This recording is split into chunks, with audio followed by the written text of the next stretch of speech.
Okay. I'm doing all 50 chapters again of the book God dictated to me, Isaiah 53, and the day of the Lord. Just as he dictated the Torah to Moses, as the Orthodox Jews believe. And quite frankly, just as he dictated and commanded and directed all of the prophets to write their books. He's responsible for the entirety of the Hebrew Bible. And we got videos talking about how you can see that has to be. How some of these books just go together. It's just like the day of the Lord. How do you find it? Well, you got to have God's representation. So that's Isaiah 11 and 53. Then Jeremiah 31 tells us a time is coming, a time is coming, a time is coming. And God will make a new covenant with you. Okay, well that time's here. The land blooms again, cities restored, Jerusalem rebuilt. Okay, it's here. Where's the covenant? There's only one place you can find that covenant. It's the covenant of sin forgiveness. And it's in Malachi 3. The last page, God speaks to his prophets and announces the day of the Lord. And that he's returning.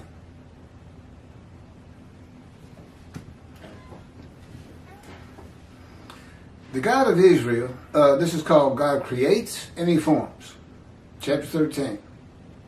The God of Israel has come to the earth to dwell with the anointed one and the Jewish people in Israel, as he once came to dwell with Moses and move about among the tents of the Israelites. He creates the man of Isaiah 53 as he created all humanity. And then he forms his righteous servant, just as he created Jacob and formed Israel for his purpose, the Jewish people. He created the universe, the earth, and humanity, including Jacob and the man described in Isaiah 53. He then forms them for his purposes.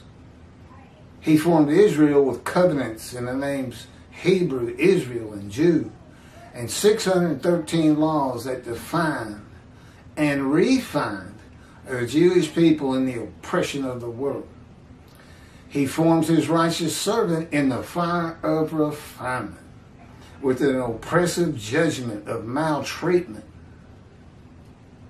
chastisement, punishment, crushing, and bruising in Isaiah 53. A fire of refinement by the hand of God, by his words and his powers, just as he did with Ezekiel. And you can also find it in Jonah, the book of Jonah, book of Job, but most particularly Ezekiel. And now you're finding out it's a big part of 53.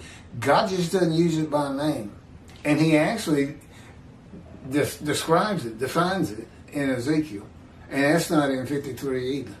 The purpose of the fire of refinement, and why he did all those horrible things to Ezekiel.